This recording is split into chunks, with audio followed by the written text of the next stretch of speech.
Retirees are dumping year-old motorhomes, price cut before one offer lands. You'd think that's the market. It's not. It's panic. One couple slashed $9,000 overnight. Fear wearing a price tag. 7 in 10 sell fast, sell scared, lose tens of thousands. 4 forces cause it. Here's what the other 3 do.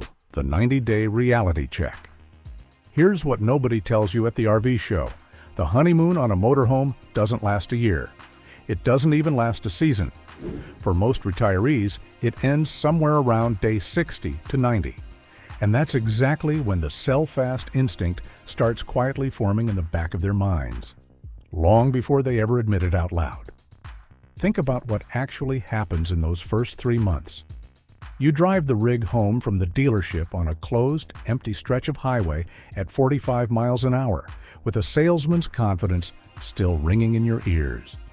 Then, a few weeks later, you're merging onto an interstate in crosswinds at highway speed in a 40-foot vehicle you've never actually had to stop suddenly in. That's a different animal entirely. The steering feel is different. The stopping distance is different. Backing into a campsite with an audience of retirees in lawn chairs watching you is a different kind of stressful than anything a 15-minute dealer walk-around prepared you for. And then the systems start talking to you. Not all at once. That would almost be easier to deal with because at least you'd know where you stand. It's one thing at a time. The slide out that groans a little louder than it did the first week. The water pump that cycles on for no obvious reason at 2 in the morning. The check engine light that comes on for 45 minutes on a Sunday and then quietly turns itself back off, leaving you wondering if you imagined it. None of these things are necessarily disasters, but each one chips away at the exact feeling you paid 6 figures to buy: peace of mind. Here's the part that really accelerates the panic. Motorhomes are complex mechanical systems layered on top of complex mechanical systems. You've got the chassis and drivetrain doing the job of a heavy commercial vehicle. You've got a house, plumbing, electrical, propane, HVAC, bolted on top of that chassis and expected to survive potholes, temperature swings, and thousands of miles of vibration. When something goes wrong, and something always eventually goes wrong, you're not looking at a quick fix at the corner shop. You're looking at a specialized service center, sometimes 100 miles away, sometimes with a 3-week backlog before they can even look at your rig. That's when the math starts. Not the math on the price tag, the math on the calendar. Every day your motorhome sits in a service bay instead of at a campsite is a day you paid for and didn't get. Every night in a nearby motel while you wait on a part is money bleeding out of a fixed retirement income that wasn't built to absorb surprise expenses. And every phone call to a service advisor who says, "We'll know more Thursday chips away a little more at the fantasy that sold you this thing in the first place." By day 90, a meaningful chunk of retiree buyers have quietly started the mental math on getting out. They haven't told their kids yet. They definitely haven't told the neighbor who's still jealous of their new rig. But they've started looking at listings. They've started wondering what theirs might be worth. And that quiet private math is the first domino, because once you start looking for the exit, everything else about the ownership experience starts feeling like confirmation that you were right to look. The money bleed that nobody budgets for. Here's the second force, and it's the one that turns quiet doubt into active panic. The gap between what retirees budget for and what motorhome ownership actually costs. Most buyers do the responsible thing on paper. They run the loan payment. They compare it against their monthly retirement income. They make sure the number works. And then they stop calculating because the number worked and that felt like due diligence. But the loan payment is maybe 60% of the real monthly cost of owning one of these things. Let's walk through what actually shows up. Full-timer or extensive use insurance runs anywhere from $3,500 to $6,000 a year. And that's not the same policy you'd get for occasional weekend use. Most retirees discover this the hard way, mid-application, when an agent politely explains that their existing quote doesn't cover the way they actually plan to live in this thing. Then there's storage. If you're not full-timing and this rig sits somewhere between trips, covered storage runs anywhere from $100 to $400 a month, depending on your region. That's a bill that shows up whether you use the motorhome once a year or every weekend. Campsite fees at a full hookup facility average $50 to $80 a night nationally and considerably more at popular destinations in peak season. Take a modest 6-week trip and you're looking at over $2,000 in site fees alone, on top of fuel, which for a diesel pusher or a big Class A gas rig can run you $4 to $8 a mile once you factor in the miles per gallon reality of pushing 13 to 18,000 pounds down the highway. And then there's maintenance, the number that blindsides more retirees than any other line item. Generator servicing, roof resealing, which needs to happen on a schedule whether anything's actually leaking yet or not, because when it does start leaking, you're looking at water damage that can run into 5 figures. Tire replacement on a rig this heavy isn't a $100 trip to a chain store.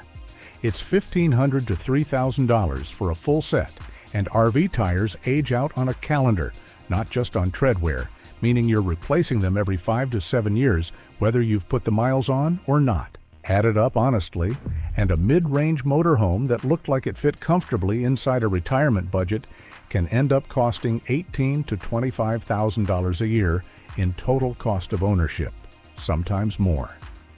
For a couple living on Social Security plus a modest pension or a fixed withdrawal from savings, that's not a rounding error. That's the difference between a retirement that feels secure and one that feels like it's slipping through their fingers a little more with every unexpected invoice. Here's what makes this specific force so dangerous. It doesn't announce itself all at once. It arrives one bill at a time, spread across a year, so that no single expense feels like the smoking gun. But retirees on fixed incomes feel every one of these individually, and they feel the cumulative weight of them even more. By month 8 or 9, a lot of owners aren't thinking this was a mistake. They're thinking something much more urgent. I need this monthly bleeding to stop, and I need it to stop now. That's not a decision made with a spreadsheet and a calm afternoon. That's a decision made out of financial anxiety. And financial anxiety is exactly what produces a $9,000 price drop before the first offer even comes in. Quick side note, most car problems come from small things people overlook. I put together a simple longevity guide based on everything I've learned, and it walks you through exactly what to watch for. It's linked in the description below. When the body sends the bill. Now let's talk about the force almost nobody in this industry wants to say out loud, because it's not really about the vehicle at all. It's about the fact that the buyers making this purchase are, by definition, older. And their bodies are placing demands on this lifestyle that a 35-year-old full-timer simply never has to think about. Climbing in and out of a motorhome dozens of times a day sounds trivial until you're doing it with a hip that's had work done, or a knee that complains every time the weather shifts. The step height on most Class A and Class C coaches wasn't designed with age-related mobility in mind.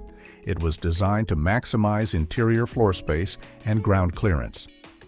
That's a reasonable engineering trade-off for a manufacturer.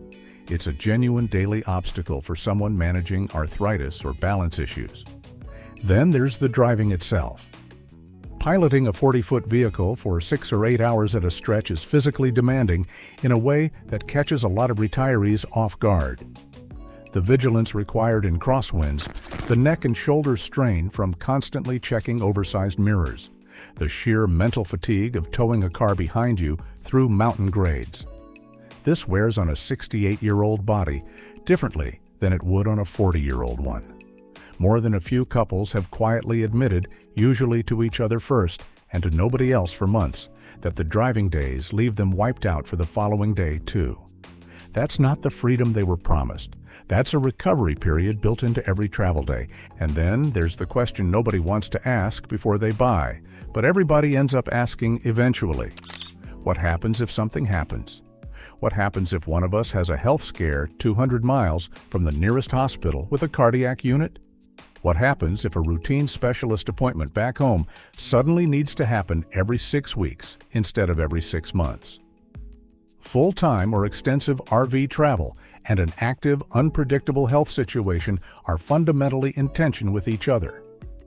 And for retirees, a population where health situations change faster and more often than any other age group, that tension doesn't stay theoretical for long. This is the force that turns a financial decision into an urgent one. When health enters the picture, the motorhome stops being an asset and starts being a liability that needs to be resolved immediately. Nobody wants to be trying to sell a 40-foot coach while also managing a hospital stay or a new diagnosis. So the sale stops being something to handle carefully over months. It becomes something to handle this week, at whatever price gets it gone. The marriage math: nobody runs before they buy. Here's the fourth force, and if you've read the comments on any retiree RV video, you already know this one is real, even if nobody wants to say it in the dealership. A house has pressure valves built into it that you never had to think about because they were just always there. Different rooms, a garage, a porch. The simple ability to be in the same home as your spouse without being within 8 feet of them at every single moment. 30 or 40 years of marriage develops rhythms around that kind of space, usually without either person consciously realizing it. A motorhome removes every one of those pressure valves at once. 300 to 400 square feet, shared bathroom, shared bed, shared everything, 24 hours a day, with the added pressure of being each other's only social contact for days or weeks at a stretch in an unfamiliar place. Every disagreement that used to dissolve naturally. One person going for a walk, one person retreating to the garage, one person just having a different room to sit in for 20 minutes, now has nowhere to go. It just sits there in the same 300 square feet, with both of you in it. This doesn't create new problems in a marriage. It's important to be honest about that. What it does is remove the buffers that were quietly managing problems that were already there. Couples who had genuinely solid, low-friction relationships tend to adapt.